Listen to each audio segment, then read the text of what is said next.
17 साल की उम्र में प्रेग्नेंट हुई थी ये एक्ट्रेस। बाली उम्र में ही 15 साल बड़े एक्टर से की थी शादी। जिस एक्ट्रेस के बारे में हम बात कर रहे हैं वो आज भी ग्लैमरस इंडस्ट्री में अपने जलवे बिखेर रही हैं और छोटे पर्दे से लेकर फिल्मों में भी एक्टिव है। वो एक धनी माता पिता की बेटी है जो बचपन से ही हीरोइन बनने की ख्वाहिश रखती थी, लेकिन उसी दौरान वह असल ज़िंदगी में प्यार में पड़ गई।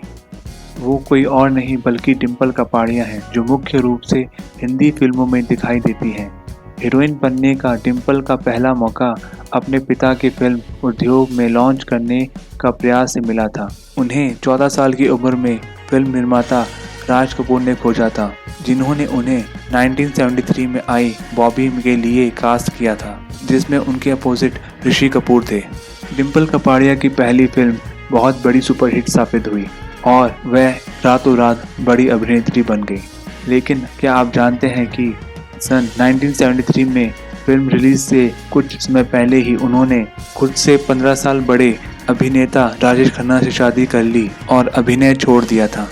जब डिम्पल कपाड़िया ने शादी की थी उस वक्त उनकी उम्र 16 साल की थी, यानी वो नाबालिग थी। वहीं एक साल बाद जब 17 की हुई तो वो प्रेग्नेंट थी। फिर उन्होंने ट्विंकल खन्ना को जन्म दिया। इसके बाद वह रिंकी खन्ना की मां बनी। फिर बेटियों की परवरिश के कारण उन्होंने इंडस्ट्री को अलविदा कह दिया।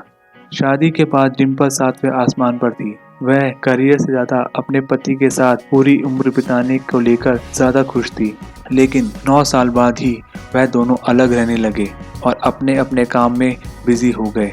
डिम्पल ने साल 1982 में अपने पति राजेश खन्ना से अलग रहने का फैसला लिया, लेकिन दोनों ने तलाक नहीं लिया। राजेश खन्ना से अलग होने के 2 साल बाद डिम्पल कपाड़िया ने 1984 में फिल्मों में लौट आई। उन्होंने फिल्म सागर से कमबैक किया जो 1 साल बाद रिलीज हुई और उनके करियर को फिर से हरा भरा कर दिया।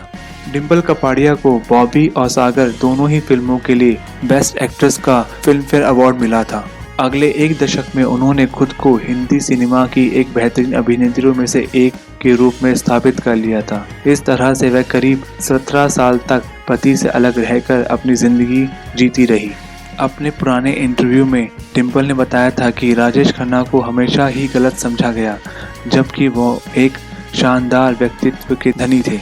मैंने 16 साल की उम्र में उनसे शादी की। मैं बहुत छोटी और समझ में काफ़ी कम थी। हम 9 साल साथ रहे और हमने काफ़ी चीज़ें साथ में देखी। हम भले ही कुछ समय बाद अलग हो गए, लेकिन हमने तलाक नहीं लिया। अलग होने के बाद भी राजेश खन्ना के लिए मेरी नज़रों में इज्जत कम नहीं हुई। हमारे बीच मनमुटाव हुए, लेकिन कभी तलाक की नौबत नहीं आई। हमने अलग रहने के बाद साथ में वापस आने पर भी कई बार चर्चा की। डिम्पल कपाड़िया आखिरी वक्त में राजेश खन्ना के साथ रहने के लिए वापस आ गई थी और उन्होंने अपनी पति की खूब सेवा भी की थी।